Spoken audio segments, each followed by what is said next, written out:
Postman, city, hood, click. Let's go. Be very careful who you talk to, because you'll never know who the informant is, who the cooperating witness may be, and you never know somebody who was a friend today may have been flipped the night before and become your enemy tomorrow.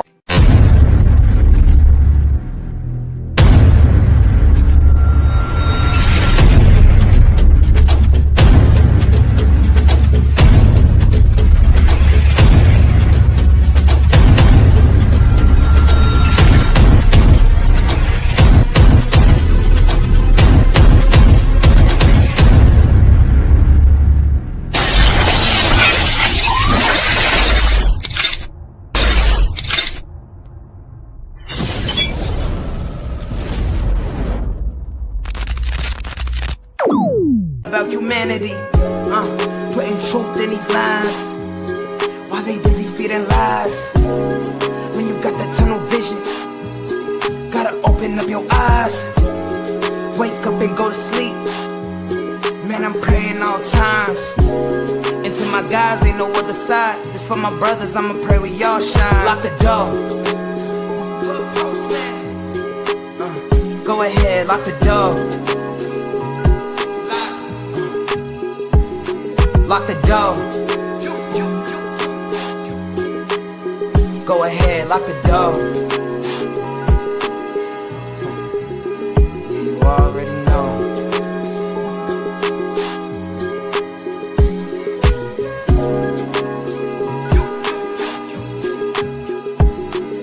Depending on the lessons, some people eat, some people learn. But the game is going to send you big. Lock the door. Lock the door. Shout out to the Mailroom Nation and the Mailroom Goons. I am Professor Melly Bill, the Dahoodpostman. Be sure to click that notification bell, like, subscribe, and share. Drop a comment down below so when the dope content hit, it's going to feel like it's the first and the 15th. Welcome to the Mailroom. When you come in, take a look at your mind, examine what's in your heart. Go anywhere in the world to get a couple of lies, but you come right here to get the truth. This is not a glamorization or a glorification. It's always an education. Before we had handguns, they had handguards. Get on the bus and let Jesse James shake you to school, man. The bus driver. I am the bus driver. Get on the bus and I'm going to take you straight to school. What's up, Jesse? What's up, loved one? How you doing, man? I'm doing way better, man. You know, I was struggling for a minute, but How you doing, man? God brought me through a lot of stuff, so he ain't gonna stop now. That's right. That's right. Well, man, first of all, let me welcome everybody to the chat room. Shout out to Marlene and William, Postmaster General. I know Marlene, I woke up. I had to get going. Jesse James had to go. Shout out to Keith. Shout out to RDL and everybody else that's joining us in the chat. I appreciate each and every last one of you. Once again, we here for a cavalcade conversation with Jesse James, co-founder of the Playboy Gangster West Side. How y'all say it? West Adams? No, West LA. West LA. West Adams is the other guy. See, I don't want to mess that up. You got West LA and you got West Adams. We got to make those distinctions. Socialization doesn't equal causation. Just because two things look alike don't mean they are the same. They going in two different directions. Yeah, it's different. How you been? True Floridian, what's going on with you, man? What's going on with you, True? I see you out there, man. Keep it popping in Florida, man. Keep it popping. You know, y'all got the Modowns down there in Florida. They call them Modowns. More down than anybody. I got a lot of folks in Florida. Right on, man. So, Jesse, what's been going on, man, since the last time we talked, man? You know, and it's been a lot been happening, especially on these internet ways. So we like to get your particular perspective on some of the things that's going on. And you always got some, especially when it comes to, you know, how blacks and brown people relate to each other in prison. And then a lot of times people don't know the prison. Well, in the Hispanic culture, prison has a way of dictating the way they do outside the prison. It don't necessarily that doesn't reflect black people politics in prison don't reflect outside the prison like they do with the brown culture. Yeah. Is that a good way to explain it, Jesse? Yeah, that's a very good way to explain it. I remember I got out with like 4 Mexicans on the yard in Corcoran because I was the only one to come out.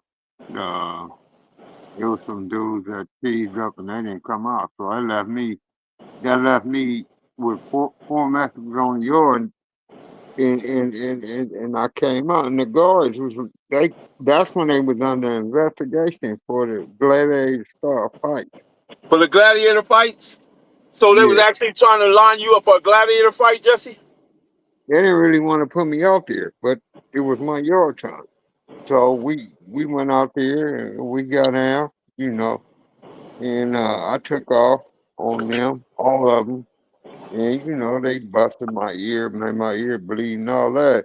But at the same time, cause the dude that didn't go out, he was like trying to bang his set on me. So when I came back in, cause he said what that dude do? I don't want to put him out there. What that do like?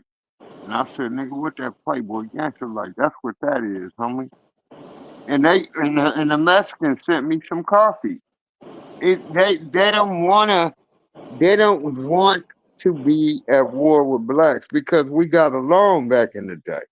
That's why they Uh-huh. wear blue red.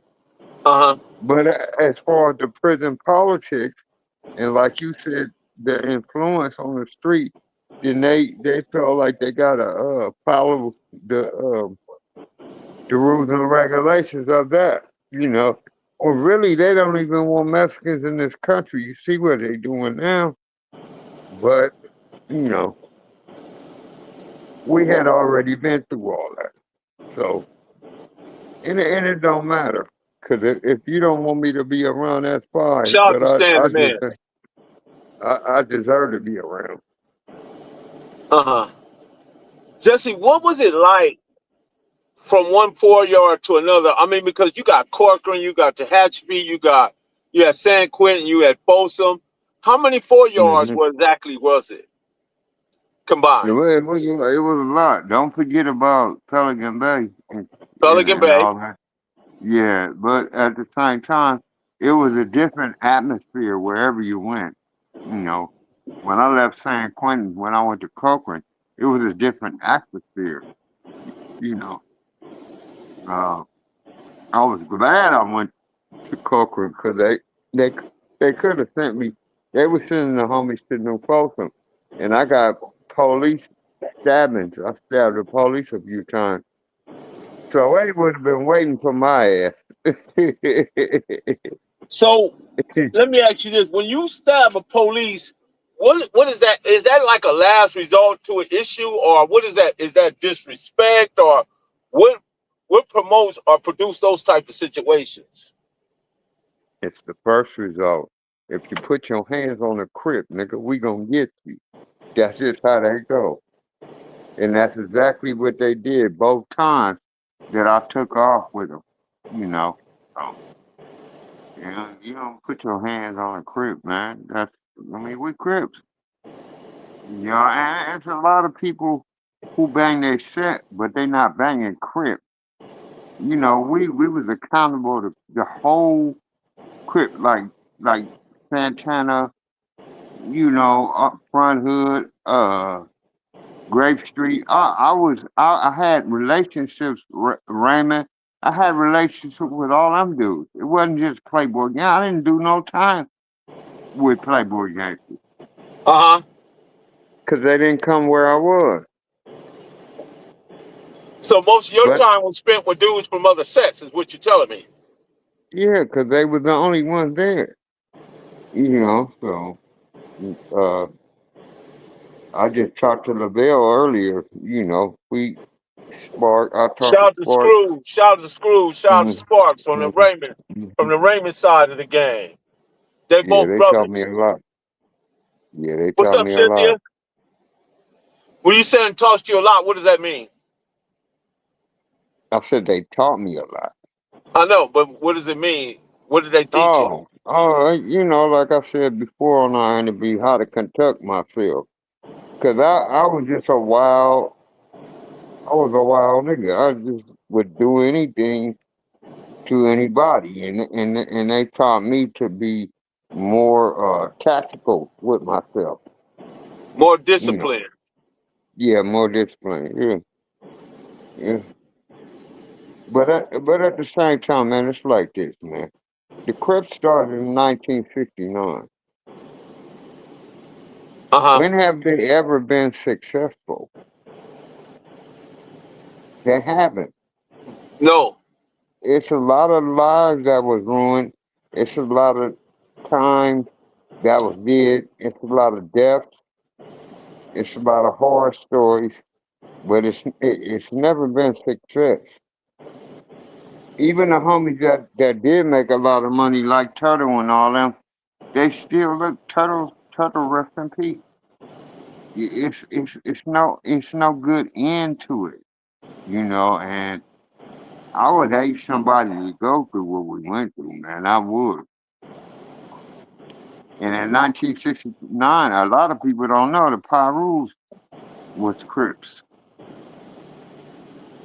They just couldn't get along with the homies in Compton because they kept, going back and forth. And Tookie and Raymond used to go out there and try to squash that, but that was their personal beef. You know, if you talk to a Pyru, you say, man, you a blood, they'll say no. But y'all say blood, but they're not like brims and all that. And Brims so is the first. Brims. I think Brims and the Outlaws is the first anti-Crip gangs. and I don't think so. I I think think Pyru. the very first gang was Brims, and I believe right after then the Outlaws came out, and then everybody else came after. Yeah, in Los Angeles, yeah, but not in Compton. Pyru before them. And Mac Thomas and them, they couldn't come to no agreement. Mac ain't moving on. Uh huh. He he's like they gotta get it. No matter what Tookie and Raymond said, he he he wasn't no joke. Yeah. But you gotta look at not the loss of a homie, but you gotta look at the destruction of the family. When I went to jail, that affected my family Uh huh. because basically we were selfish when we was gang banging. It was all about what we believed and what we wanted to do. We wasn't thinking about our brothers, our mothers, our father. We wasn't thinking about that. So, you know, it's not conducive to our social ability, man. It's just not a wise decision, man. You know, and all of us, we've changed. We're doing productive Let me things ask you a now question, Jesse. What makes you say the first Pyrus was Crips? because the Red House and all that were Tookie. They was screwed. Uh, is, uh, I'm just trying to figure out how did you get that conclusion? I mean, I know they had some type of correlation. I know that, but I don't know to what extent it went to. You know what I mean? Yeah, we was all together back then. Uh huh. So I'm not saying they was walking around talking about their crib, but Yeah, yeah, we was yeah. I all get it. together. I I mean, get it. Tookie was at the Red House in Paru Hood. He Yeah, yeah. ran the I know. Red House. Well, no, the Red House was in my neighborhood. Yeah, Santana. Okay. Hmm. Did you know Jamel too? Yeah, I know Jamel. Mhm. What was your thoughts on Got me? no, Because I ain't got no respect for Jamel. no respect. No, not after what he said about Turkey. No, I don't have no respect. I was in a restaurant on Western in BPS hood, and it was a soul food place, and so he came in with his little suspenders and his little fake buff shit, and he walked up to my table and said, "Man, who are you? I know you from somewhere." So I grabbed my butter knife and stood up. I said, "Yeah, you know me." And he was like, "Throw Tookie off the roof. He guilty. He did it." You know, he just flipped out on me. So no respect. What was the difference between being in Corcoran and being in San Quentin? What was that difference? Yard fight. Say again. Yard fights. Um, San Quentin was segregated. Uh huh. Corcoran was integrated. They had integrated yards. So you'll go to the yard with the white boys and the Mexicans and anybody else. And so, that caused a problem. In Quentin, you didn't. You had the Crip yard, the BGF yard, the Southern Mexican yard, and Northern Mexican yard. We were segregated. Uh huh. But So when we somebody say this LB, he said we was never Crips. he said we was never Crips. That's LB said that. I guess that's LB. Okay, LB, but y'all was affiliated. Maybe y'all never said Crip, but y'all was affiliated. I think I know LB somewhere. Yeah, he was in the That prison, I name, think, for 40 some years. He he yeah, he, was, that name sounds he spent familiar. 40 some years as a BGF though. Yeah, yeah, yeah. That's another organization I don't have respect for, but Why is that? because they not 100. They say What do you one mean? thing When and they when you do say they're another. not 100, what does that mean? I mean, if you from black revolutionaries like the Black Panthers and all that, you're not gonna sell no dope to no black people. Ah, And then the Southern Mexican War happened with the Crips and Bloods because of them. uh huh. They got into it with them. And then when we got into it, they signed a peace treaty with them. So, Oh no. wow. Wait Yeah. a minute. Let me get this straight. So you guys, as gang members, Crips, you got into it with the Mexican Mafia, right? Mm-hmm. But the BGF turned around and signed a peace treaty with them. Yeah. But that peace treaty didn't include gang members, or did it include No, the Pyru? I mean, or the Bloods? no, it didn't include the Crips and the Blood. Hmm. It just included the VDF. So you think the Because it was BGF it was? was a lot of mistakes made, Mel. Like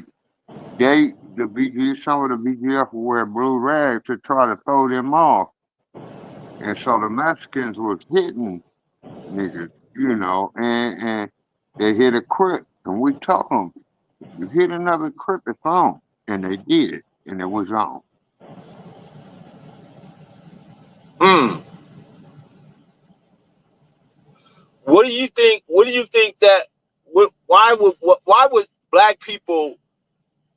I think that's more like, is that black people sacrificing other black people for a bigger venue, like forum shopping or something?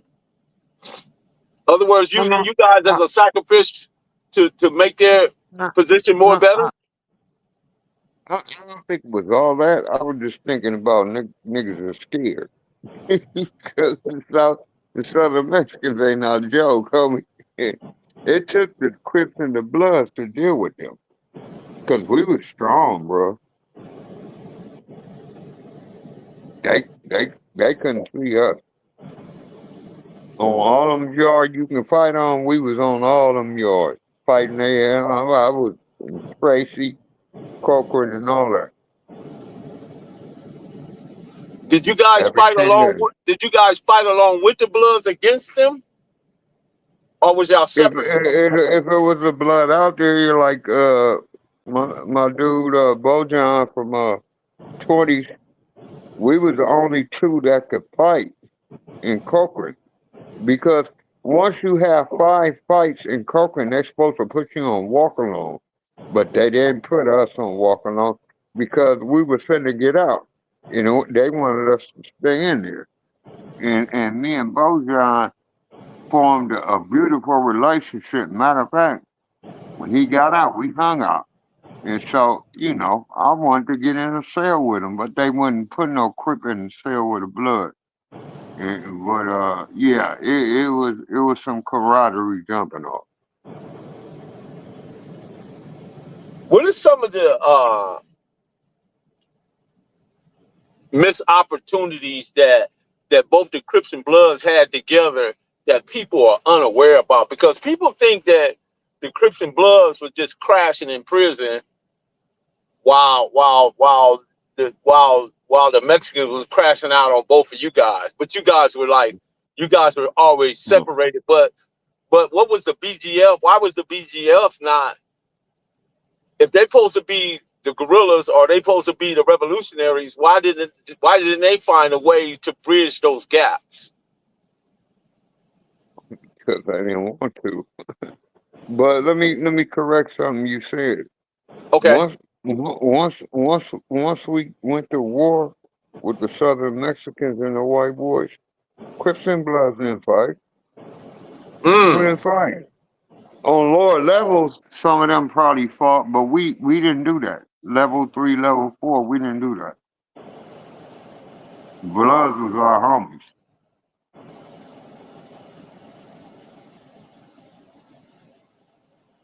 And yeah, the BGF could have did more because they was educated. They are very educated, but at the same time, they didn't do nothing. Oh, they signed a peace treaty. They did that. But what did that peace treaty mean if the peace treaty wasn't encompassing the whole black compound, all the black people together, whether you was Muslim, Hebrew, Israelite, whatever, Crip, Blood? If that Constitution didn't encompass every black person on the yard, it was useless to me. Yeah, and that was somebody that just didn't want to get hit. That was somebody that didn't want to fight. We was ready to fight. We was ready to get hit. I keep hearing that a lot of things that happen in prison happen to do with commerce. In other words, with the way the money go, and the money was drugs. Yeah, yeah, And if the drugs were flowing a particular way, people would actually sacrifice other cadres or other individuals in order to see the drug successful versus saving the individual. yeah. Well, one thing about the Mexicans, they're very loyal to each other. Mm. So those Mexican guards would bring them stuff in like hacksaw blades, lighters, all that. But blacks wouldn't do that. They were like, "Nigga, it's my job. I ain't trying to lose my job." You know, that's so. You know, and white boys was the same way. They had people bringing them stuff. You know what I mean? So So, but how was the BGF function then if they didn't have the blacks? Who was supplying them? Because there had to be somebody hitting them, something going on. yeah, it was getting supplied, but not on the level of the Southern Mexicans and the white boys. Though these dudes was making money by bringing that stuff in for them. So, you know, usually old black people don't even tip when they at a restaurant. They could give you nothing. But so, you know, yeah, they was making sure that their families, the guards' families, had money.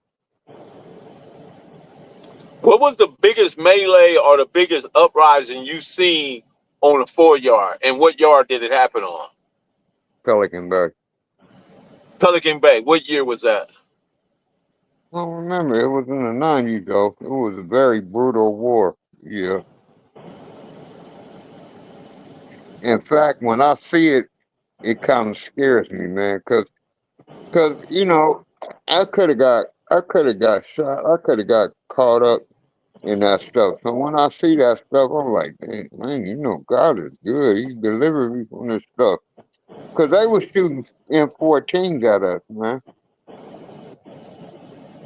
Why? Because you guys wouldn't lay down? Nah, that's just basic how they did. Like at Cochrane, it said no warning shots. It's on the wall. No warning shots will be fired in this unit.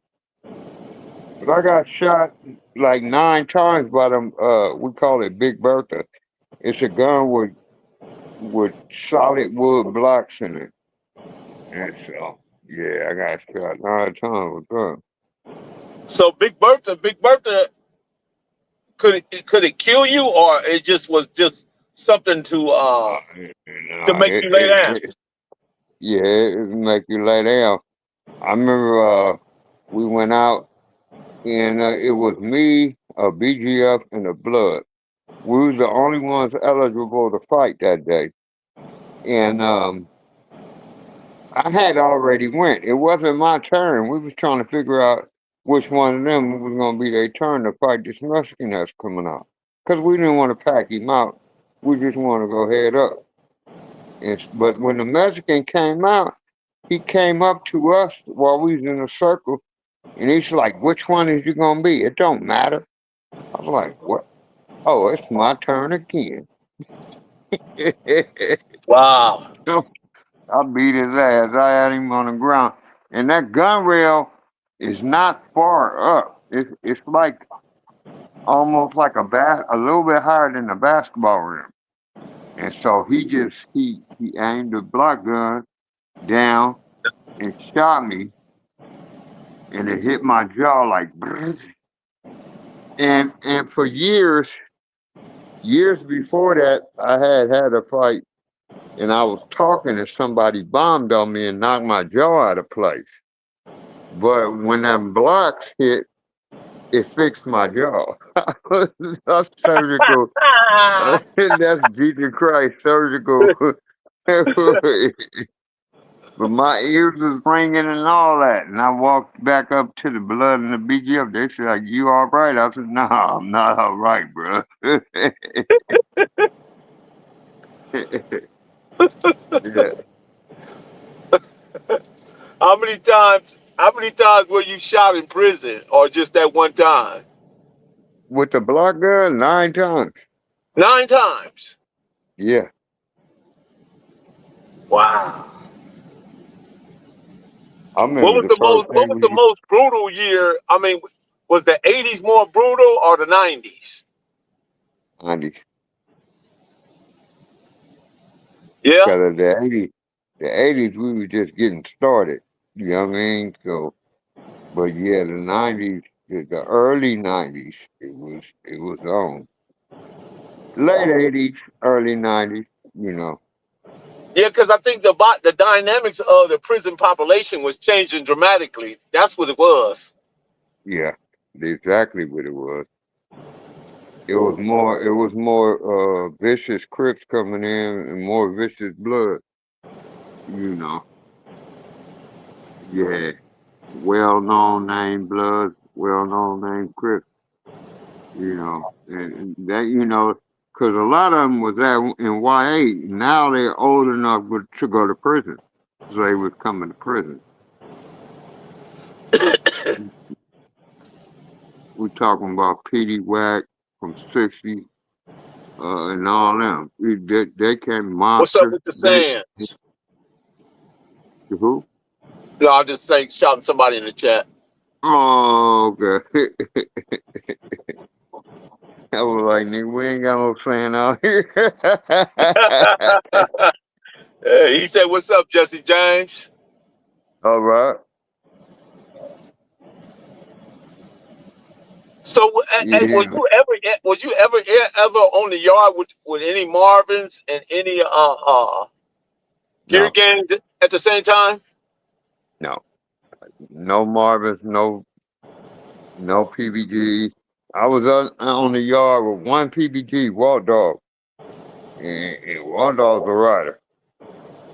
But no, gave it a couple of schoolyards. Oh, one schoolyard, Ali was on the yard with him.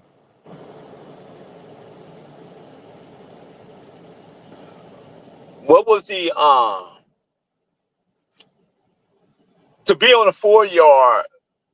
Mentally, what would you have to be? I mean, what would your mentality would have to be? Just vicious killer, or I'm finna You build gotta me be, 3 or 4 nines. Anybody get out and roll, I'm stabbing them. Is that what it was? you gotta be psychotic.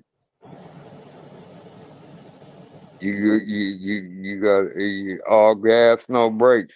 I ain't checking nothing. I was on the yard with Al Capone, and I didn't even know he was some A-Tray gangster. We play basketball together. Yeah, But there's a lot of I was in people. the beds with Al Capone. Yeah, dark skin Al. Yeah. But yeah, it took all the people I did time with is low. Hooper Line from 74. I mean Tony Stacy. I was with dudes that wasn't no joke.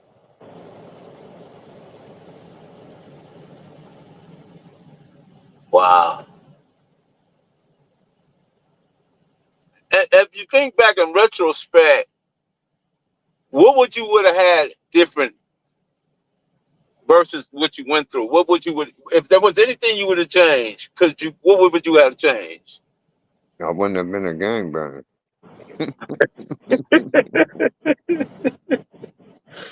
You would have just let that part go.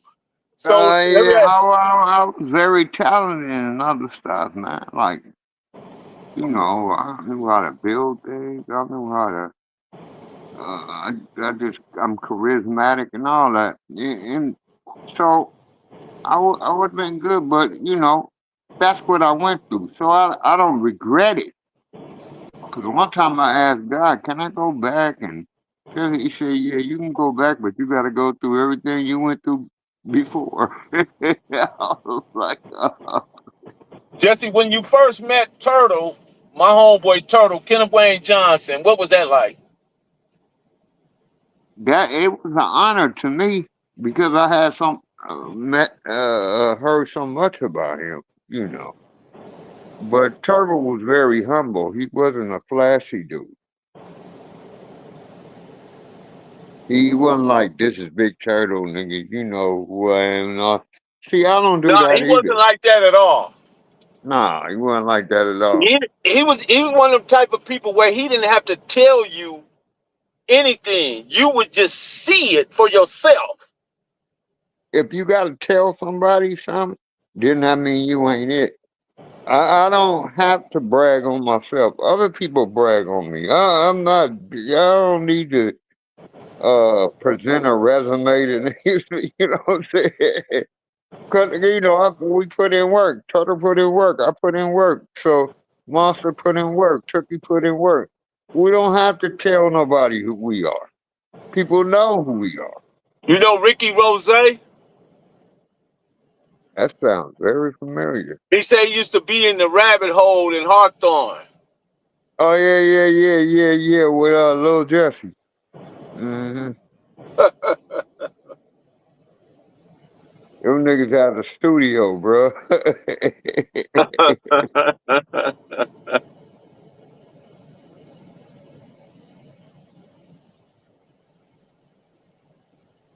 That's crazy, bro. That's crazy, man. Sound like, man, and how long were you and Turtle together on the yard? We was together like 2 years. Uh huh. Mm-hmm. And that was San Quentin. Yeah, East Block.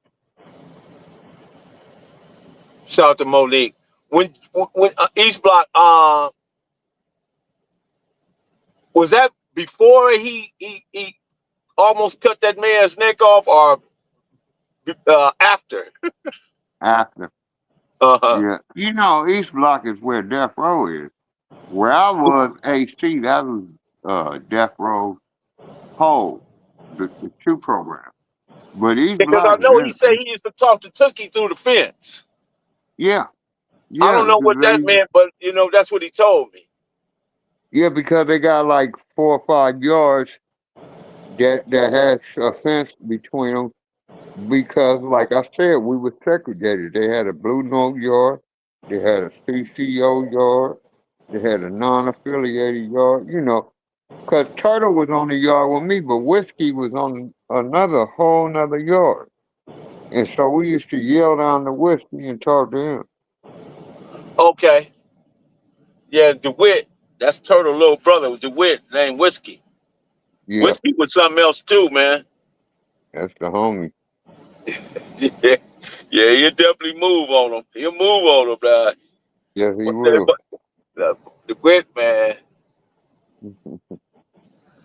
DeWitt had a lot of heart. Him and Bam ran together on them yards. Who, Bam from Front Street? Front Hood? Front hood, yeah.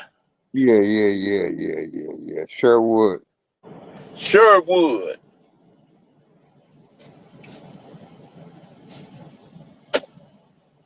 And Yeah, I encountered a lot of what Front yard Hoods, was you on man. with Sherwood? I was in What's up, Tracy Brad? with I'll send Sherwood. you a link. I sent you a link.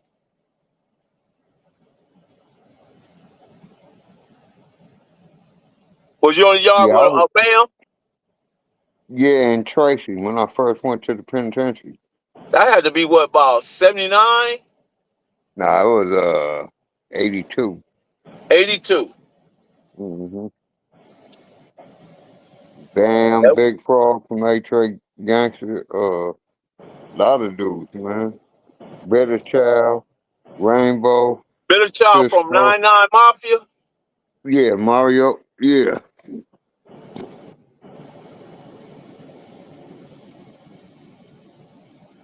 And then Tretch from Five Deuce came up here. A lot of people don't know Tretch. They heard about Rainbow, but Tretch was a rider. Mm. Wow. So were you able to even communicate with Tretch and Evil, any of those guys that was on death row as well? Not when I was in Tracy. I was on Oh, the yard with him at San Quentin, so I oh, seen him every couple of days. But uh-huh. I think their phones is off now because I've been trying to call them. Yeah, you know. Even though they get on my head, they be like, "Man, why you losing weight? Why you doing that? Why you doing that?" They like big brothers. So Uh, yeah. yeah, I get it. I get it. But shit, man, you a grandpa now, Jesse.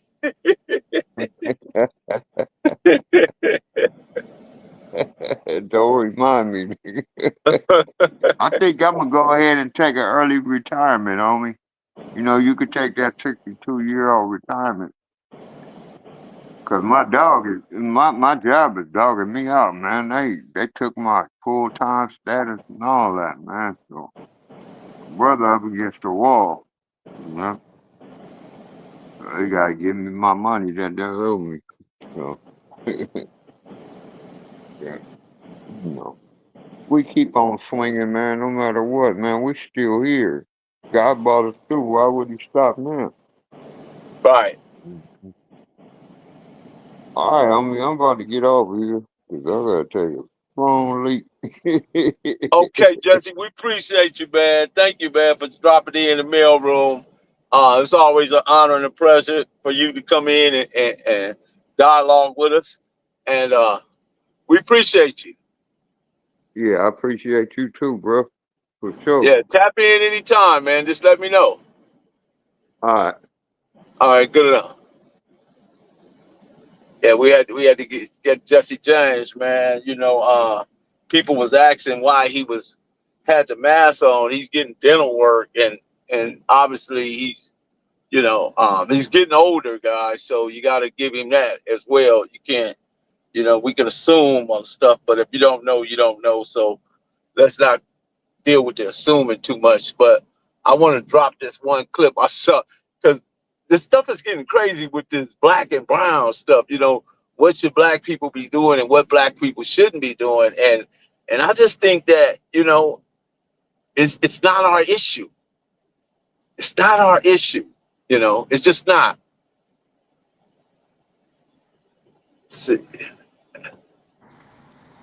Brad. Can you hear me? Yeah, Jesse back Can in you there hear me? too. Yeah, I can hear you. What's up, my brother? Yeah, I had to come back. I seen him come in. I gotta come back. Well, good to have you back. What's happening, man? Fat Rat, what's going on? Hey, listen, man. Can you hear me? Yeah. Hey, man, I'm switching more hats than a Mayberry store clerk up in here, man. Really? What's going on with that? One. What's going on with you though, man? Oh, man, just, I gotta come from the mission I'm on, man, out in the community, getting the people together in the community. Then I come home, man, and my sons want a certain meal. They in summer, they in summer school, man. Okay, got it. And then I got to cook, they vegetarians and, they got to eat a special kind of meal. What's good, man? What's the good news? Well, it ain't so much good news right now because vegetarians on their own choice too, man. Okay. It ain't so much good news. I mean, we still here. We still going through whatever we're going through. But at the same time, the community is I guess people are caught up what should be their posture during this time where the ICE and federal agents are coming in, taking people and doing what they're doing. But my thing is, it's not our fight.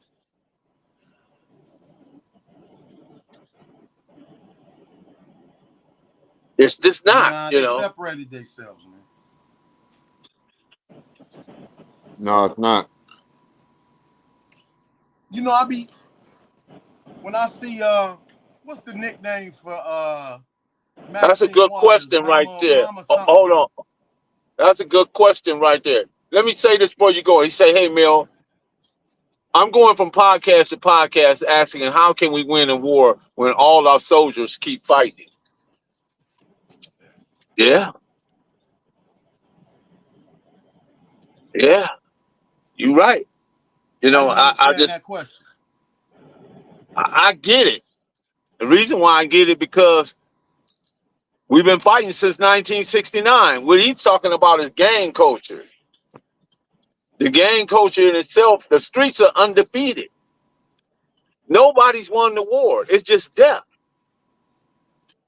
So why do they continue to do what they do, knowing that the result is not going to change? It's just going to continuance.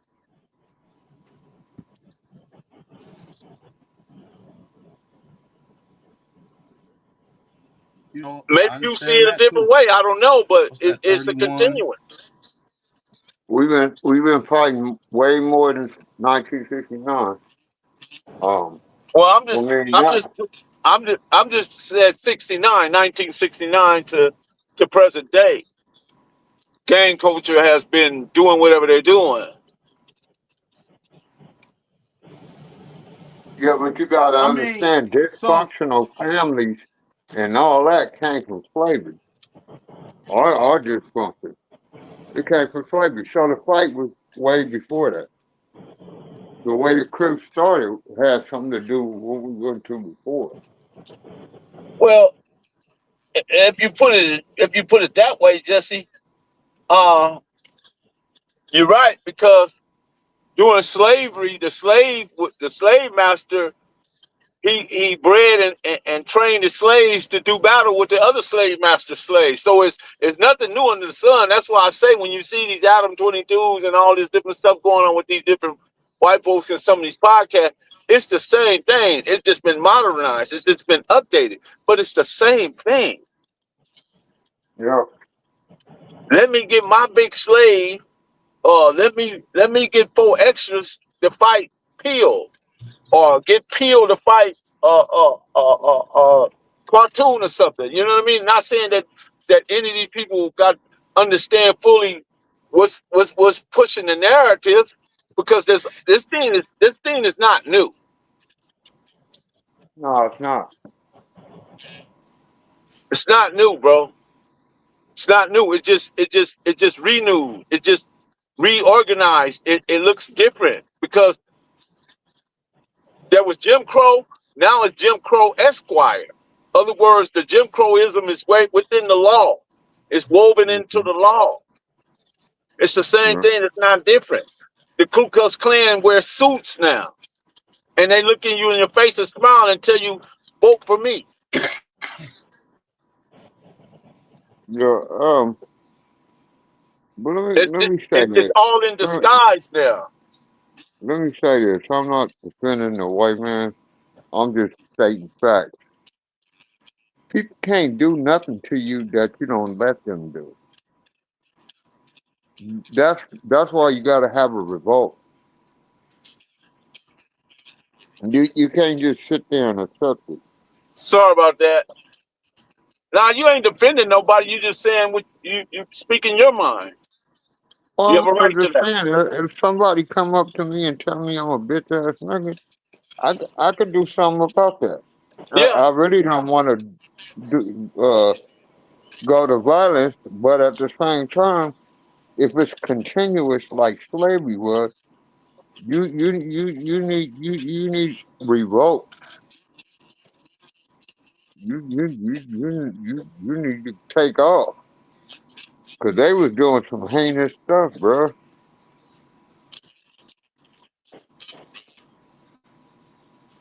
I but you was get what I'm looking at saying though. During slavery, they Can y'all hear bred me? slaves. They yeah, we bred can hear you. I don't slaves even know if they can hear me, man. to fight slaves. Fat rat, we can hear you. Fat rat, he can't hear Oh, us. y'all can hear me? Yeah, Oh, now we can. Yeah, Yeah, can y'all hear me? mhm, yeah, yeah. You can? yeah. Because I'm trying to weigh in, but I don't know. It sound, but y'all, it's like we in a lot of places in that. Because there is a period of time, 56 years of cripping, right? That we can mic that down and deal with some of the problems, right? Or we could go to. I look like we lost Melly Mel. Oh, there you go. No, I'm Can you here. hear me, Melly Mel? Yeah, I can hear you. Yes. Oh, okay, yeah. Okay. But we can mic it down. If you want to deal with 69, there's a period of time, 56 years, that we can isolate and kind of go through and see where the mistakes was. And in my honest and humble opinion, is that, in warfare, you have to have vision. You have to have leadership to Uh really huh. engage in warfare. And in truth, we lack vision off the top, right? We've never really had a full-fledged vision for the Crips, right? Number one, who is our enemy, right? Because these things weren't properly defined, they got out of hand, right? So, and then that energy, that young energy, that alpha male hookup, right? It was valuable, but it had no guidance, right? So now we dealing with 60. We actually 69 years. 56 years of being misguided, not really properly identifying who our enemy is. That's the number one problem in the war. You don't know who to get, right? And then, so a whole lot of psychological treatment is doing that, man. Because what are we gonna do about that, right?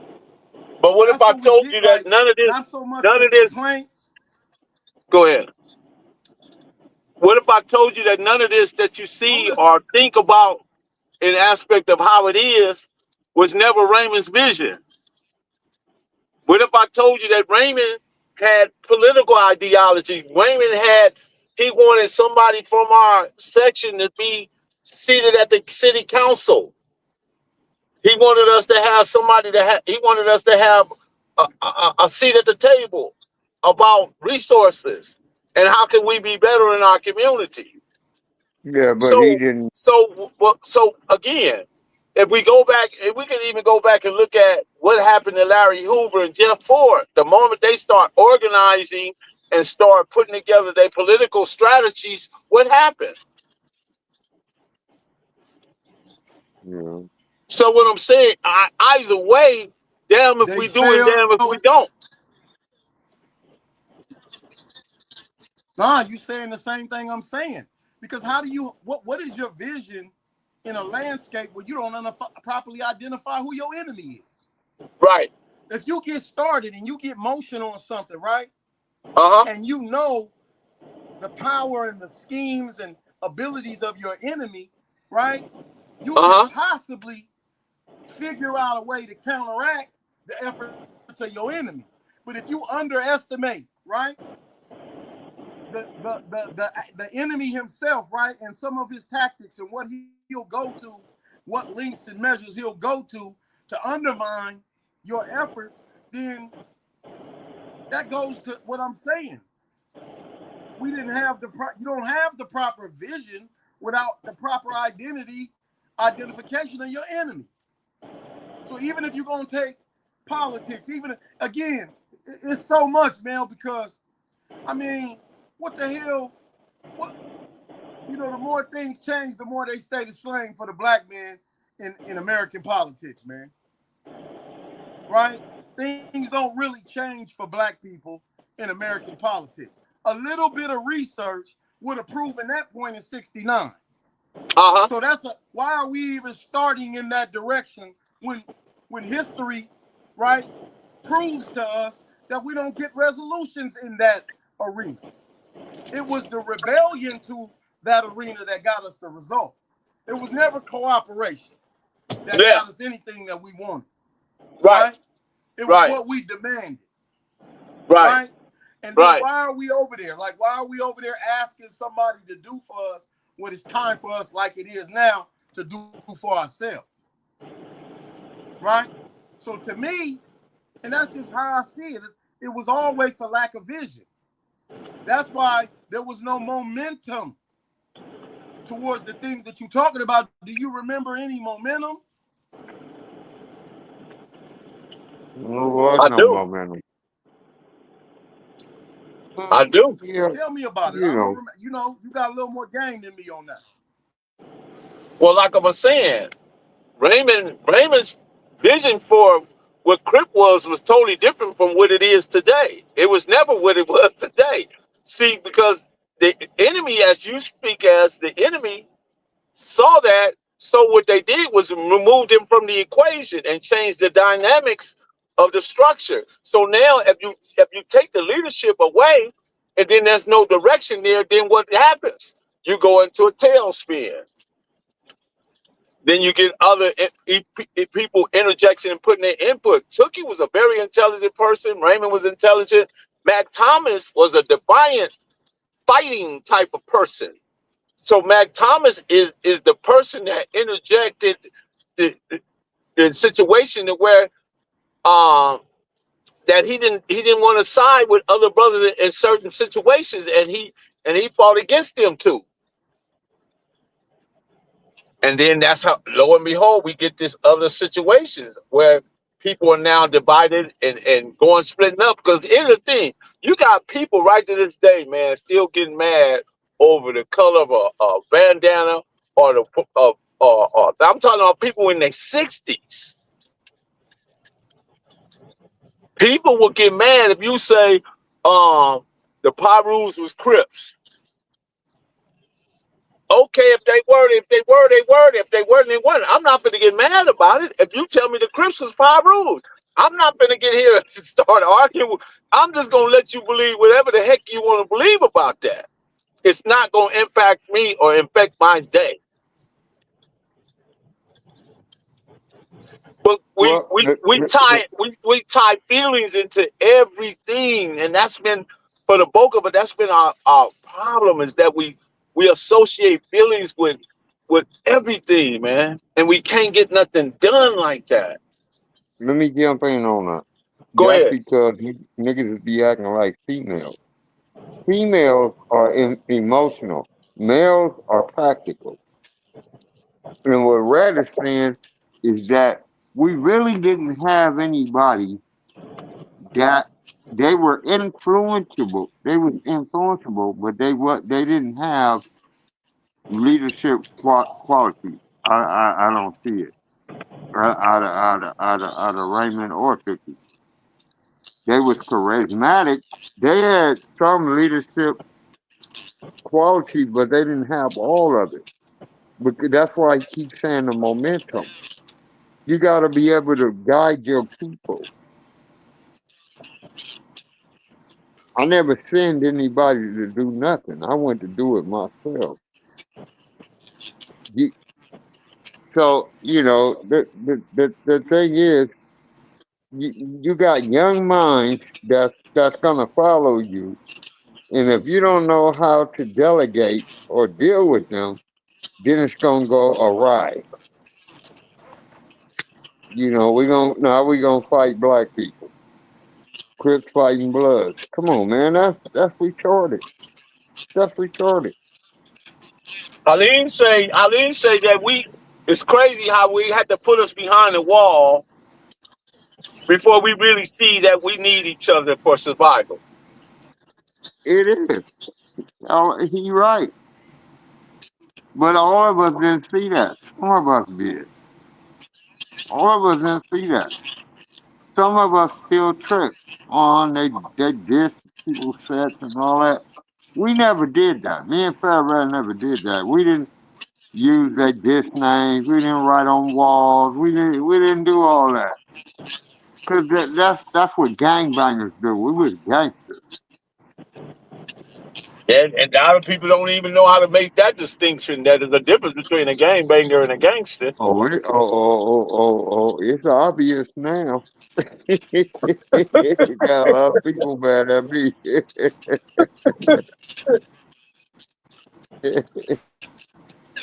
Let me ask you. But you know what? Go ahead. Real talk, man. So let's just say, and I missed the part of it that you're talking about, but I was there, but I was a child, right? And I had no understanding. But let's just say there was some intention between 69 and what was that, 79? We had a 10-year run with Raymond, right? Whatever he envisioned in terms of accessing.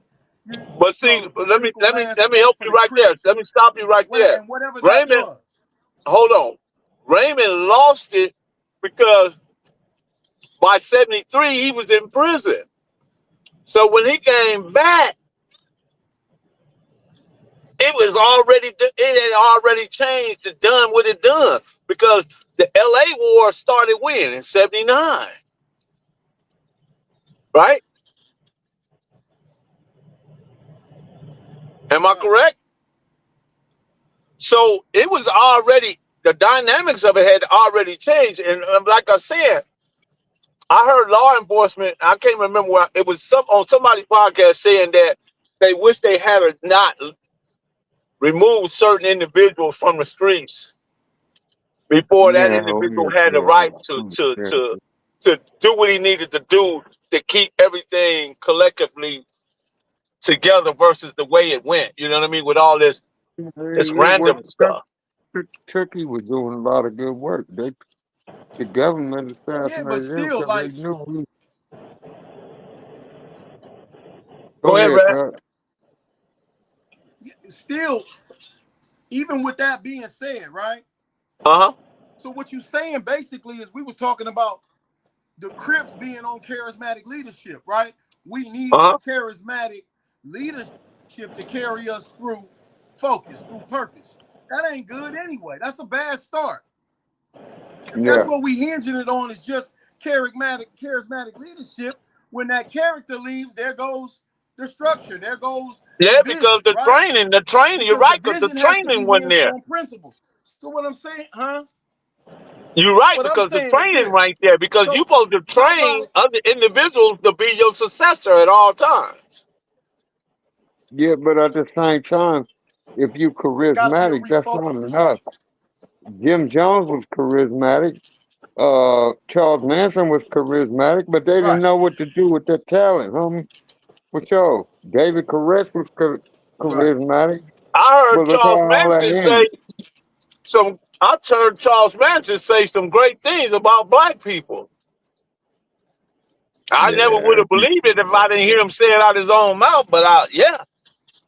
yeah. Well, he was all over the place. When we was on the chair together, he was all over the place. But he was very charismatic, though.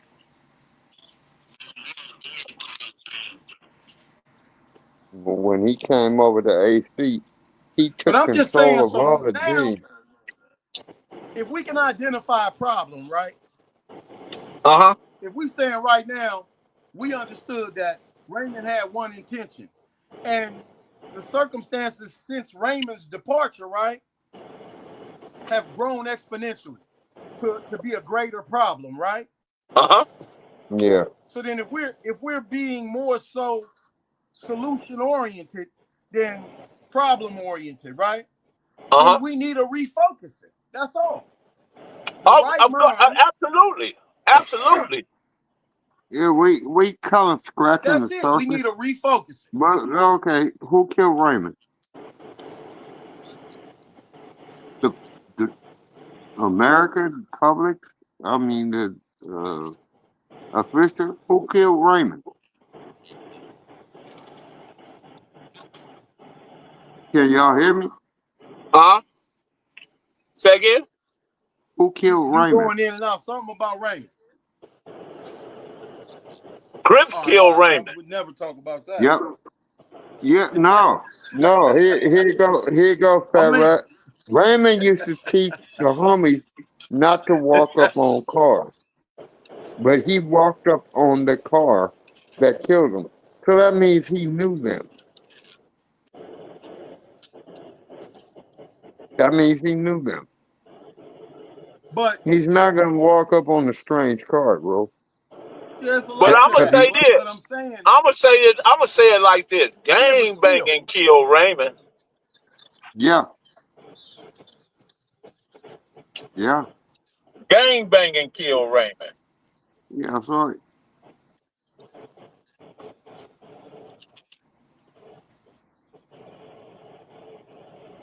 But you You know. know, one of the diseases that we suffer, and I heard y'all talking about slavery and the impact of slavery.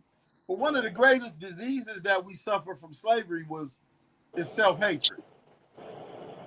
Yeah. Right? Yeah. We Yeah. suffer from self-hatred. Yeah, And because even you had though to the Willie Lynch letter wasn't an actual document, right? The principles in the Willie Lynch letter hold firm to this day. The exploitation of our differences, right? you know, I mean, it's just a basic fact. It keeps a wedge between the potential. Yeah, but that keeps a wedge between our potential unity. Today, I'm talking about in light of everything that's happened in the wrong things that have gone on with the Crip car and yada, yada, yada, right? Today, right now, today, if we came to the table to refocus, right, we would have that same problem again because we're not dealing with the self-hatred, right? So number one on the agenda has to be an acknowledgement that we suffer from the impact of self-hatred, right? So when certain things are coming up in us that are negating our rise, negating our refocusing, negating our ability to reconsider and come back and structure something that can have positive results now. Now, mind what have we can't change nothing. We can't do nothing about yesterday, man. That's the only thing you can't do nothing about. You can do something about everything else except yesterday. Right? Yeah, we can do something about tomorrow. But to get See, one thing that you're missing, Fat Rat. Yeah, I mean, you can. We live in a do culture. Today, huh? We live in a culture where we have low ability perspective taking. That is what the problem today. We have low perspective taking, and that seems to be dialed into the dynamics of what black people do today. We don't trust each other. We don't do business with each other. We don't do anything with each other besides talk about one another. Self-hate. Every day you can pick up your internet, go on the internet, you're gonna see a black person dragging another black person. And I'm not saying that you and I and Jesse do it, but what I'm saying, there's other individuals on this internet that wakes up every day and their perspective is to drag another black man regardless. He's Right. not going to say nothing about a white man, a Mexican man, or Asian man, but he's Yeah. going to specifically focus on black people, and he's black. Mm-hmm. And All why he right, does fellas. it?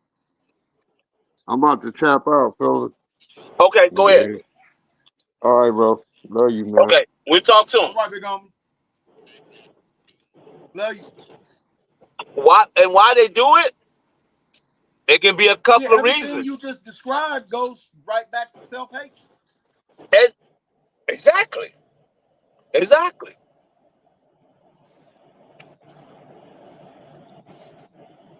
My skin is my sin. So at the core, right, it's self-hatred, man. That thing, so the work I do in the community, every time I'm in the community, right, I'm dealing with self-hatred. I'm smiling, I'm offering a greeting, I'm calling the black woman a queen, the black man and the black woman gods. They don't understand themselves. Man, like, how's that this brother talking that guy, like this? Like, what's wrong with you? It's hot. You got a suit on. that guy Jamel Barnes showed us what delayed self-hatred, delayed hatred really was. Because here's a guy that ran with Tookie all through the 70s, all through the 80s, all through the 90s. And well, not the 90s, because he was in jail by 79, right? We're going to say 70s. But what I'm saying that in spirit, we'll say in spirit that he was with him. In spirit, right? When it came down to his most critical hour of need, the very guy that we saw him at the farm with, in the parks with, on the parties with, at the parades with, was the one that nailed him to the cross. That is delayed hatred. Comments, man.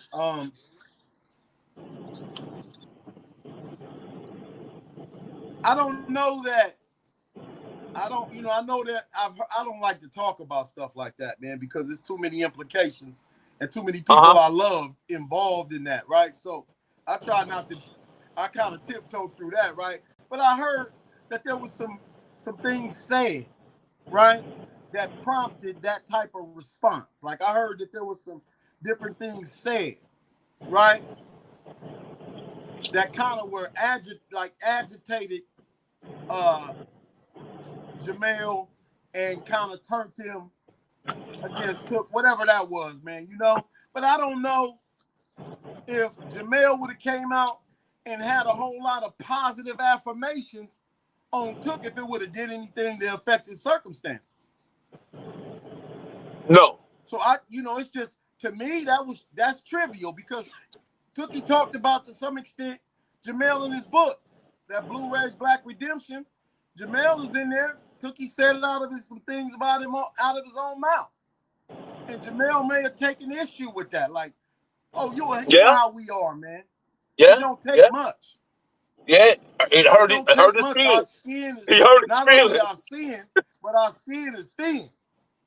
Man, yeah, hurt his feelings. Yeah. Thin skin. I can relate. Like, I understand that, right? But I don't agree either way. I'm just saying, right, when it comes to those kind of things, man, I try not to get into that, man, because it's a sensitive area, man. It's a very sensitive area. Other people, very sensitive. I mean? And you're gonna get argument from both sides. And I'm conscious to the point. Right. You're gonna get You argument will. from both sides. And I'm just conscious, like, is the value? I don't think there's any value in going into that. That's all.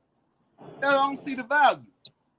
We can dig, but I'm just saying, you know, you get more bees with honey than vinegar.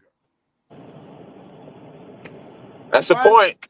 We're But trying to something, uplift. We're trying to but raise the dead. We're trying to resurrect the mentally and we spiritually can't dead. escape. We can't escape the lessons. The lessons are the lessons. There's a lesson in everything, every situation. So I don't know if you hang value on it, but it may Animosity not ain't be no new valuable to lesson. you. May be valuable to the next guy. I don't know. This is true. This is true. But I just, man, it you know, I'm on my page getting a little bit of traction, man. That's great. And I watch you. That's great. I try to learn from you. Learn from. Can you hear me?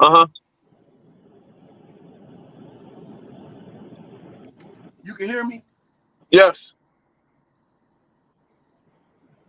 Yes, I can hear you. You got a delay on your internet. Okay. But you know, I watch you, man. I watch cartoon, man. And I'm pretty limited to just y'all and bam. I don't want to be all over the place. I just want to learn from some of the masters of the class. You know what I mean?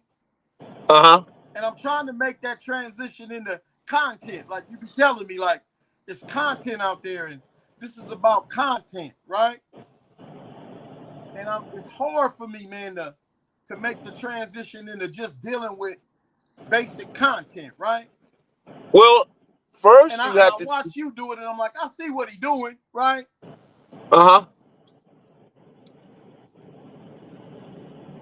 You got to determine what is content. You got to determine what is content. Content is creative writing, idea, and theater of the mind. It's not misandry, it's not misogyny, it's not degradation. It is not reading other individuals' paperwork or dragging people down. It's not that whatsoever. That's not content. Now people will call it that, but I disagree with that. That's not content. Content is something that you create, something that you put together. That's something that you can either inform or entertain. You pick or choose which lane you want to be in as that goes. But when people specifically come on here to target individuals for the shaming, the insult, the guilt, and the need to be right, that's not content. I just saw the brother Christopher Lovejoy. They sent me the thing where he went over to Germany and had a fight. And if I were him, I'd find something else to do. It looked bad, bro. Right. It looked bad. But yeah. And I'm not here to shame him. You know what I mean? Because I could have put up the clip and just showed it and been, look at that, you know, and doing all that stuff. But I'm not going to do that. But I will say that I think that he needs to consider. What did we say? Shout out for that super chat. Thank you, man. Appreciate you. Go ahead. Man, what did we say?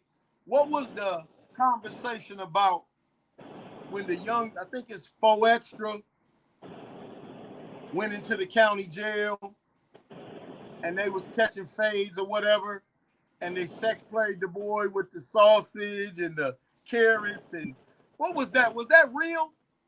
I think that's that's not content, because that's sensationalism, that's hype, that's see, the internet has a way to react to certain situations. It's shock value. The two greatest at shock value was Howard Stern and a guy named Tom Likas. They're the two creators of shock value. Tom Likas was a white guy that used to have headlights Friday somewhere. The girls would just You see girls on the freeway, they would show you their tits or whatever. He would be on the radio talking about it. And Howard Stern was this guy that called himself Part Man or whatever. He did a lot of different stuff. And that's where the I know shock about value, Howard Stern. yeah, all that stuff began, right? And then the internet happened. So people began to learn from those situations and brought it over to the internet. And now the shock value has gone just too far. It's lying. It is making up stuff. It's creating things that don't really exist. You know what I mean? And what it does is that if a bunch of people click on it, on the 21st, YouTube gonna send you a check. So it's more about if I can get everybody to believe, like Sharice Mills the other day, she went on and said, I don't know what's going on with Loose Cannon. The Mexicans stabbed him up. Well,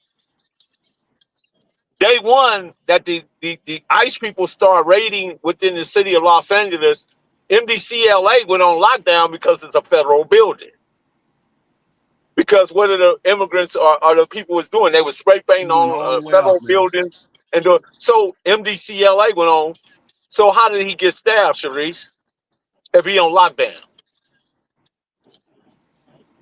So she went on the internet and said that, and everybody started running to it. Oh, Loose Cannon got stabbed. So it's just crazy. But, on the 21st, she going to get that check. But what does that say about your soul? What does that say about who you are as an individual? No fact checking. I mean, you can look at that as another form of entertainment. That ain't nothing but another form of entertainment right there. Yes. If you take that to be, factual, then it creates another problem, right? Because let's say that's fake, right? But they presented it for the effect, right? For the shock effect, right? Uh-huh. When I thought about what was being said that had happened with the little fades and all that, I'm like, somebody finna get killed on the streets. Never mind what's going on inside there, because these little dudes got homeboys out here, right? And then they getting the message. I know how I would feel if somebody told me somebody did something to one of my homeboys in the county jail, and they was a op, right? And we already beefing on the streets. That's a little extra. I got a little something extra for you for that, right? Just because I heard it. I may not, because in one case I heard one of the dudes said he got the word that this actually transpired by one of his own homeboys that's in there, and that was his validation point. Like, my homeboy called me from in there, and this is the report he gave. So, right? like I know, if you done something like that in the county jail and it became public information, I don't think you would be getting out of the county jail no time soon. If it was any validity to the story. Shouldn't be.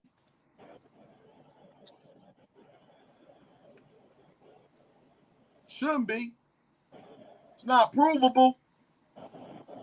They play us dirty too, man. They don't play us straight, man. I don't think you could just do that, something like that, and a bunch of people standing around watching it. You know what I mean? I just don't believe it. It can't be that, I just don't believe it's that like that. I don't know. I ain't been in the county jail in years and years and years. I have no idea what's going on there.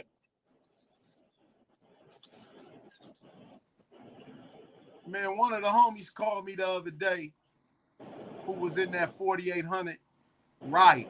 Remember the riot in 4800? Yes. We talked about that too, Rebo and all of them. Doing the communication with the officer when the incident took. But the homie said when they set up 4800, right? So it was all savages. Like the homies was all savage, right? It was all goon status, right? So everybody would be kind of like play fighting every day. Going chest, going body.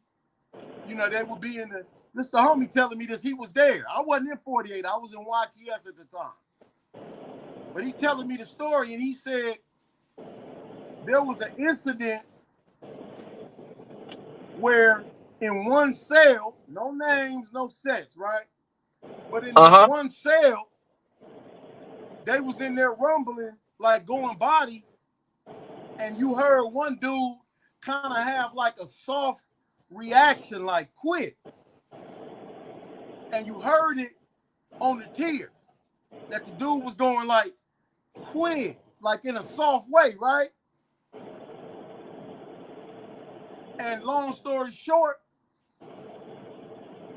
he got, as the story is told, he was like one of the first rape incidents in 4800. In front of everybody, like as far as you can be in the tank, right? But right on the cage. Right on the cage. Not on no down low or nothing, like a public raping. On the basis of the soft reaction. Can you hear me? Yeah, I can hear you. Yeah. Yeah, the homie called me, told me the whole story. I'm like, wow, man, that was kind of sick. He said, yeah, that kind of set the stage for how the rest of that 4800 activity went. Thank you, Ricky L. Brown. I was trying to see what your name was, bro. I appreciate you, man. Go ahead. So I'm just trying to say, it can happen, man. Those kind of things, they're rare, they're far and in between, but they happen. It does, but 4800 was more of a containment. Think about the Savage State. You know what I mean? 4800 was more of a containment because think about this. There was more civil rights violations in 4800 probably than anywhere else in any jail situation because they specifically tailored and aimed at specifically at young black individuals. There was no Mexican module. There was no white boy module. There was no other kind of module. It was just the Crip module originally, and then later on they added the blood module. Name me anywhere else in the world they got that. In the United States. It was a violation. Good observation. Yep. It was a violation of civil rights. And when they realized it. Nah, let me go back. No. Listen. Nah, it happened before. It happened before 48. Okay. I just now like Juvenile Hall.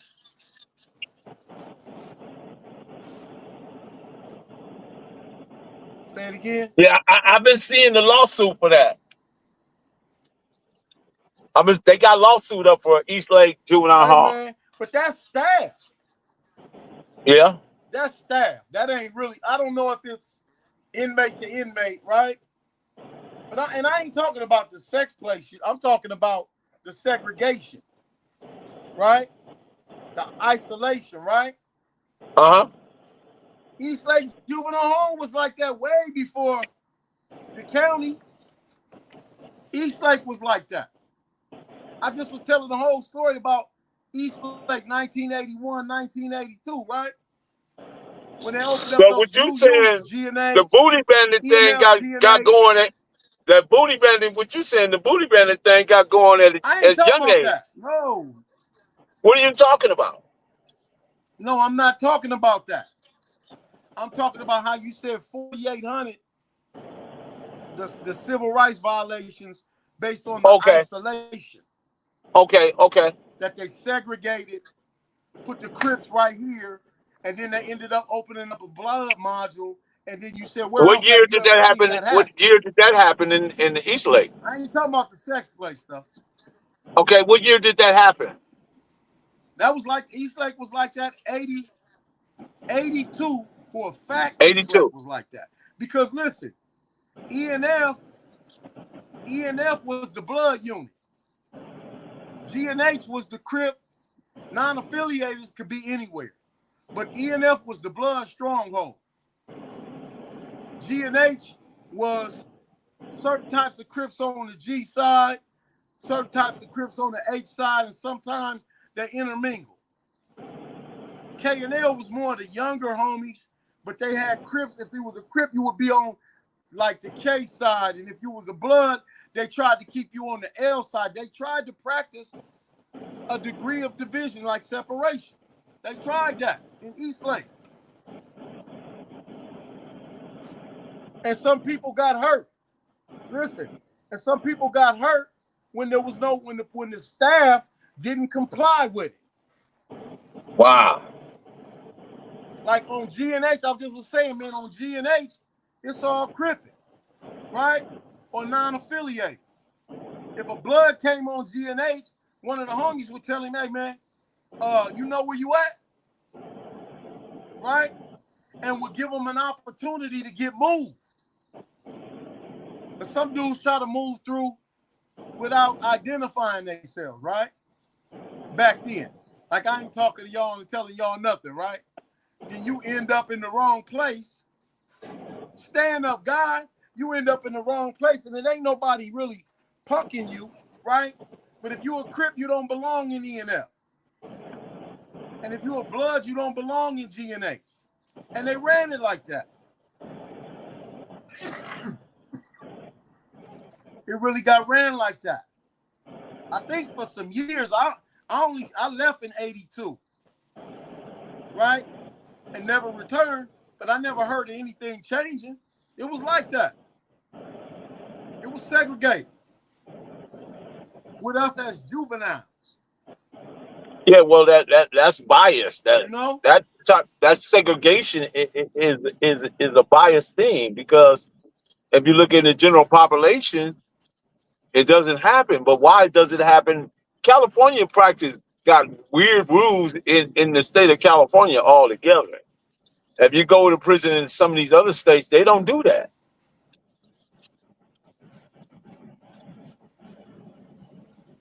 Man, 82, that's when I first met Monster, right?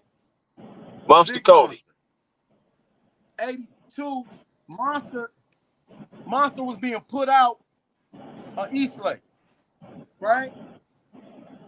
Uh-huh. They had the juvenile side of the county jail, though. The juvenile side of the county jail they had the Crips segregated over there. They would never put a blood in there with Monster and Hooverlon and all them dudes, man. Tank, Magruder and all them. They was all on the juvenile side of the county jail in segregation. And what year was that? Classified as being unfit for the regular juvenile hall. What year we talking? 82. 82. Yeah, it was still kind of hard 82. to be a blood back then. Hey, man, if you was there, if a blood, you saying it right there. Because it was really, they had it hard, man. I just talked about Ricky said he was there in 81, 82. Ricky Brown said he was there. He was in ENF. He was in ENF in 81 and 82. And he's a blood. That's what ENF was? I don't know. Ricky Brown is a blood? I don't know. Yeah, he said he was in E and F. E and F. Wino and Bebop and all that. A Wino from 89 Bebop?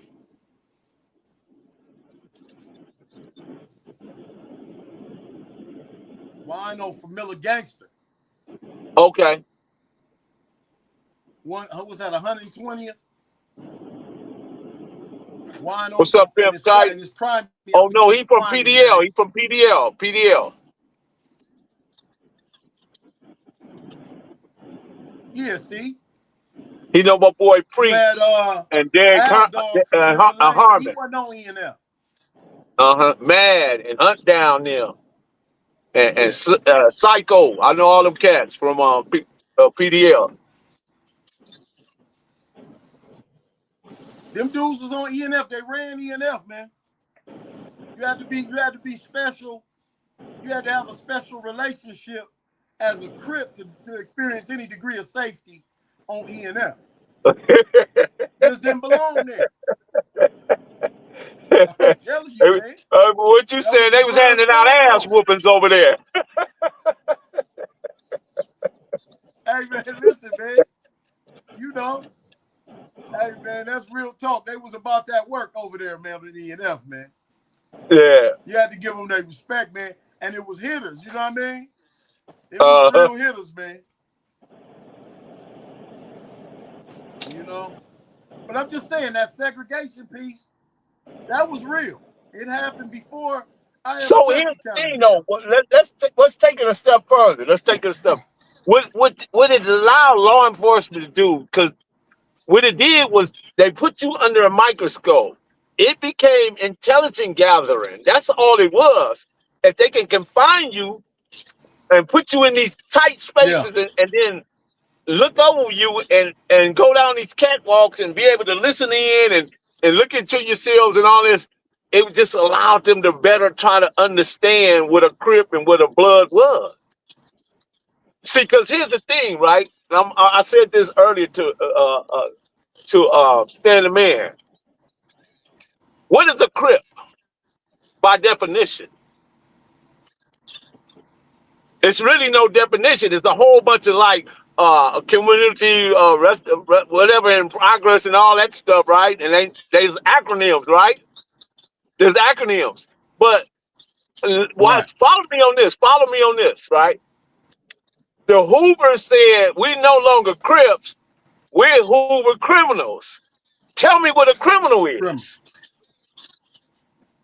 So if you go in as a criminal and you stand in court and the prosecutor tells well, this guy's a Hoover criminal, what is the jury gonna think? In other words, you already defined what you are as a Hoover criminal versus I got to figure out what this Crip and what this Pyru or what this Blood thing is, because I don't know really what the definition is to that.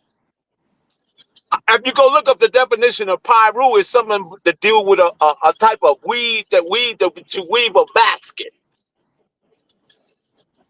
They got Lake Pyru out there up north, and they got the city of Pyru.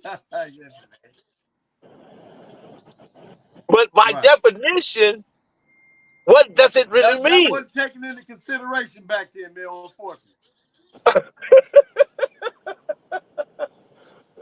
But it's a logical explanation of it. Versus if I'm trying to tell you, I'm saying, man, I'm a Uber criminal.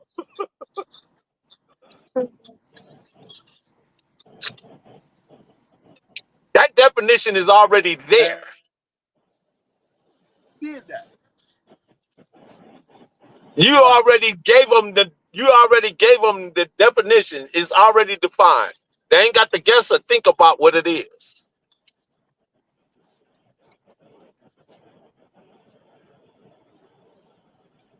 Now, we all know that both. Go ahead. Late in the day on that one. Yeah. I think it's late in the day on that one, man. We ain't going to be able to recapture that one. I'm not saying that. I ain't saying that. But if we had been smart, it would have been a plausible argument in court by legalese. Because go in the Black Dictionary and define what it is. Right. Why am I standing here? You say I'm this and that. I'm known by many things. My mom and dad call me son. My dog called me Wolf. You understand what I'm saying? Right. Do I have to accept the interpretation, or do I come in here and say I'm a criminal? If I come in and say I'm a criminal, now that's something different. I'm just, and don't hold me to that, man. You know what I mean? I'm just having fun with it because I think about things like weird things like that. I'm listening to you, man.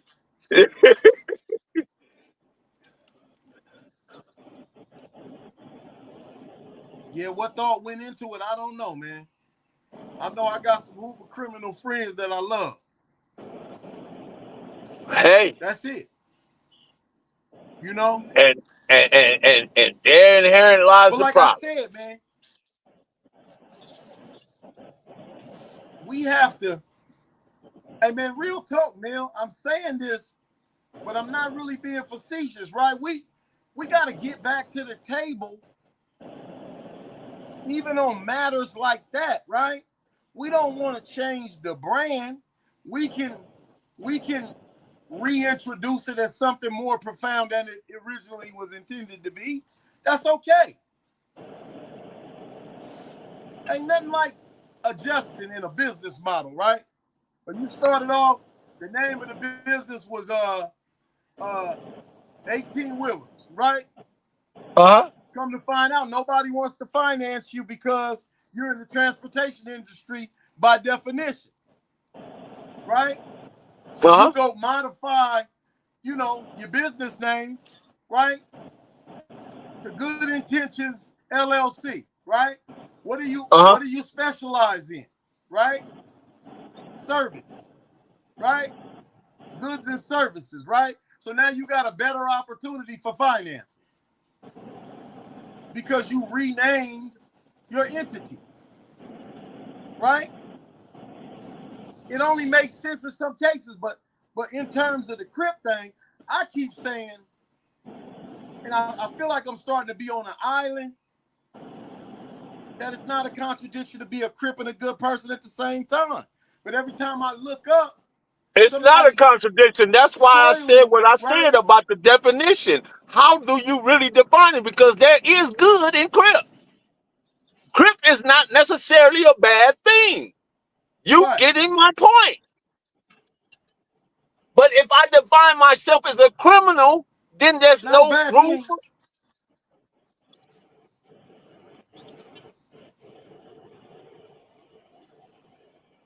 You get it? You just, I understand. I mean, you I got understand the love. argument. By Hey, definition, I understand that argument. Hey, man, don't hold me. Don't hold me, man. Don't hold me.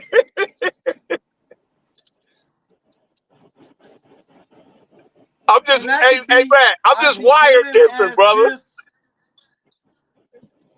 Huh? I'm just wired different, man. You tripping, man. You tripping today, man. You kind of tripping a little bit today, man. It's all good. It's all good, man. And you know what? I don't mean no harm. I just have fun with it sometimes. But I don't mean no harm. I don't mean no harm. Yeah. I love everybody. No. I embrace all, you know what I mean? Cause what it is, man, we got to, you know, figure out a way to embrace this black thing we got, man. You know? Because here's the thing. Real don't come in plastic, it just new to them. Right. That's it, man. We got to get to the door, man. Listen. Hey, man, we got to get to this door, right, on this conversation. We got to get back to the door of the conversation about a coalition of brothers who go online and help with narratives, right?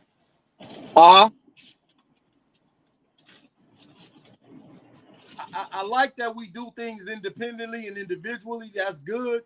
But we got to have a collective effort, man, involved in some of these narratives, man, that ill affect the Crip thing, man. They ill affected. They ill affected. And, you know, like I say, man, I'm always on this thing about the power of the internet and its ability to shape public opinion, right? And us being out ahead of and in front of the court of a public opinion as it relates to our issues. You know what I mean? I just think we need a little coordination on that, man. Just a little bit. Like if you hit me, and I saw you yesterday with Rennie and Bry, was it 5 Stacks? Yeah, 5 Stacks. Yeah, I saw y'all yesterday going, right? And I'm trying to follow where y'all all was at, right? And I heard the sister say, you know, she be wanting to just get all of the, you know, the sisters on a certain page before they get hurt, right? Uh-huh. And if you would have, like, and that made sense, right? And if you would have hit me after you came off the show and been like, right, listen, man, we got to get something out here about sisters doing different things to get themselves hurt in these situations, right?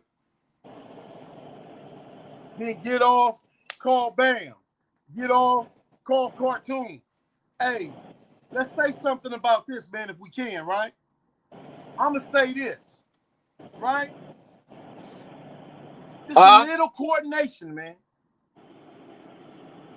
Just a little bit of coordination, man. The strength of the voice, right? Uh-huh. I just think we have that. I think we're missing that opportunity right now. Well, I really do. we're missing a lot of opportunity because we don't understand that it's okay, man. Stay small long enough. You stay small enough, long enough, and you'll be big enough soon enough. You got to crawl before you walk.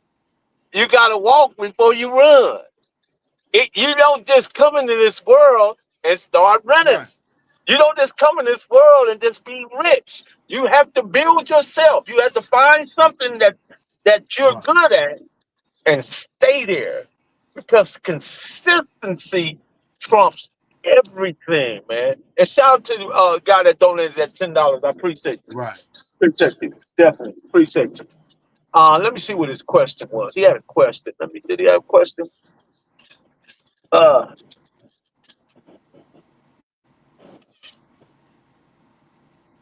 who put that up? Fake Bam account.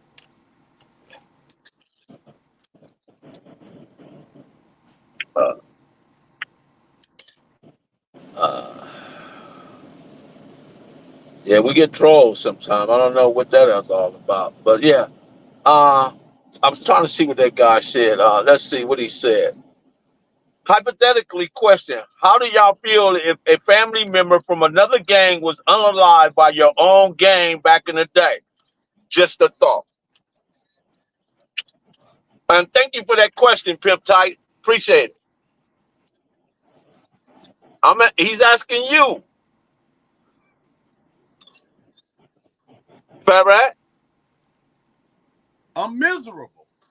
I'm miserable. How I feel, right? Uh-huh. I'm miserable. I had a situation, man, where I don't know if I want to get that personal, but some homeboys, right, got into it, right? Uh-huh. And my brother, man, got in the situation and he got injured, right? Uh-huh. And I'm just tell you, for me, I was on somebody's head. It wasn't I went family first. But it depends on the circumstances. Like, if my family member is in active duty and in the line of fire in a war, right? And he succumbs to an injury, it ain't nothing I could do about that. Because, these are the inevitable, the life the price you pay for the life you live, right? And the choices you make, right? But it depends on so many things. Like, if he was an innocent bystander, one of my family members was an innocent bystander to one of my homeboys, I got to come holler at my homeboy. Right? So it's relative. It depends on the circumstances, man. For me. I seen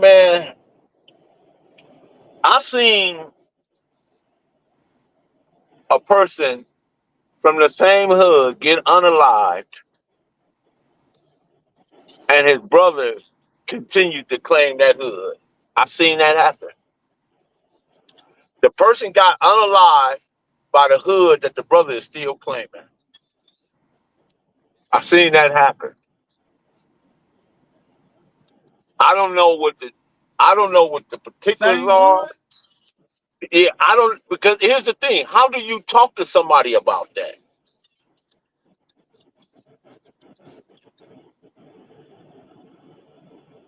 There's no way to You talk to touching him on about something it. now. Huh? I'm saying, are you saying, let's just, he from Playboy Gangster, right? Uh-huh. Me and my family member, both from Playboy Gangster, right? Uh-huh. And somebody from Playboy Gangster kills my family member, right? Yes. That's a problem. But what I'm saying though to you though, That's a big Farrad, problem.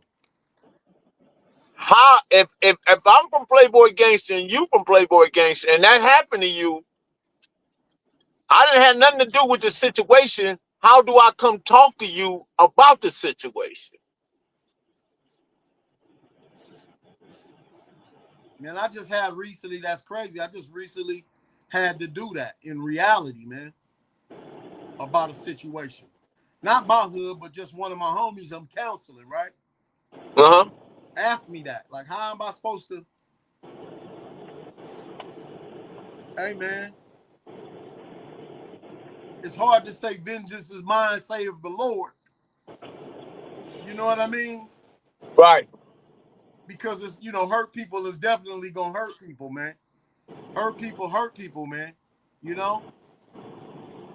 But if it's about what's right or wrong, right?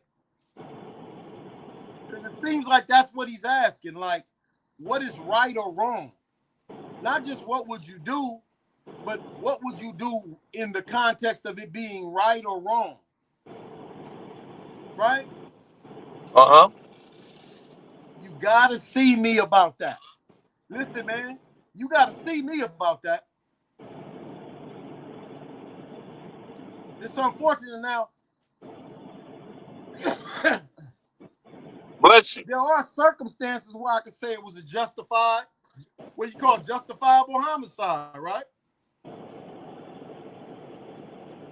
What you doing, man? You out here, you from my family, and you out here telling on the homies? You out here going to court and getting on the witness stand and all these different things on the homies? And somebody come have you? Hey, man, what am I going to do about that? You signed up for a certain part, right? Uh-huh. And now you have to play it. And if you don't play it right, the consequences in some cases are death, right? Where death is warranted, what can we do? We really can't do nothing about that. Where it was warranted. Because there's some things in gang culture, man, gang life, right? Just like you remember in the movie American Me, right? And it was the boy who got out, the boy, I forget his name, but he was in the MA, right? You remember the dude? And he had to kill his little brother? Uh-huh. Because he got Edward James almost arrested for having the dope in the coat. Because he was slipping. And now you got this dude hit. And the way they play, like, if you do that, it's for your life. Dude took his brother out. You follow me? Right. You ain't giving me the impression you remember that. I don't. I'm thinking about it, but I don't remember it. I remember the show. I remember Edward James Okay, the Olmos. movie American Me. I remember the movie. I know the movie. I know Edward James Olmos. I remember the movie. I remember they was on the hill. Was that the part you're talking about when he walked him down the hill? Right, where the party, the wedding party. Okay, I got you. He went to jail at the wedding party.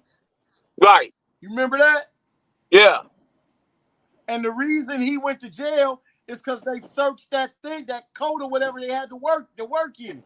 But it wasn't even his coat, it was the little dude's coat. Right. The one who had just got out. I forget his name. He had just got out and he was getting married. But he was high and drunk and sniffed and put the dope to where it got on Edward James almost. So now he got to go back to prison. You just compromise based on his mistake. Everything in the leadership with that move. They put death on you, man. Now your own brother has to kill you. And then they said, if you don't kill him, right? You choose not to kill him, you do that at the expense of the rest of your family. Remember that? Yep. He got a lot of flack for that movie too. I remember that too. But I'm saying, you remember at the end, they said if you don't handle your business, we gonna come get. Well, that's what family. The blood in and the blood out was about. Right. Yeah, blood in, blood out was a variation of American Me. It was pretty much the same thing. You know, I like American Me more though as a movie. Blood in, blood out was a little. I didn't like the production, but the same principle though, right? Yes. Well, you signed up for this life, and if you violate that life, right? It's the inevitable consequences of your actions. The consequences. I, as a family member, I can't do nothing about that. I can't do nothing about that as a family member, right? If they're justified. But God forbid you do it and you're not justified, and something happens to one of my family members, it wouldn't even be a thought for me. You know? We about to get into something.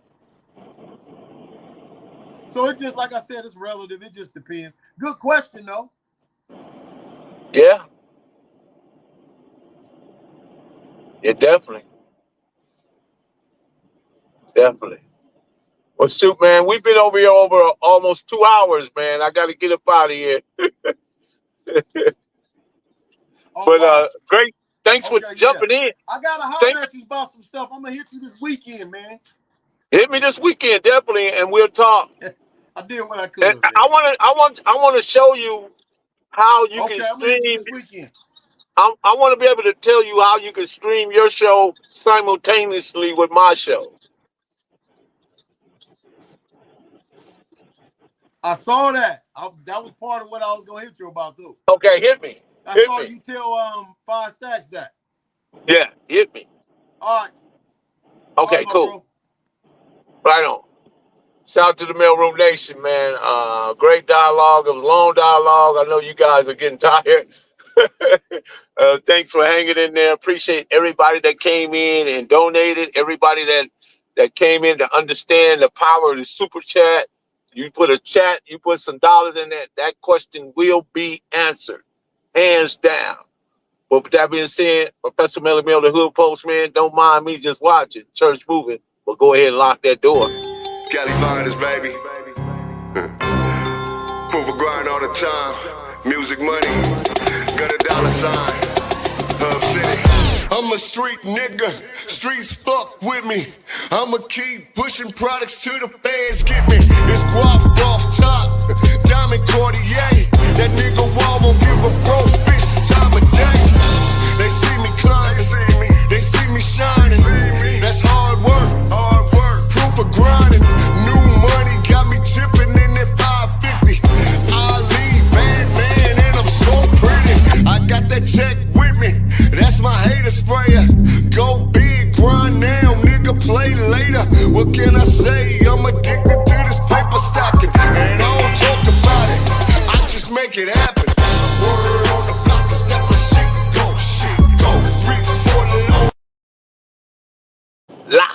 door, because we are gone.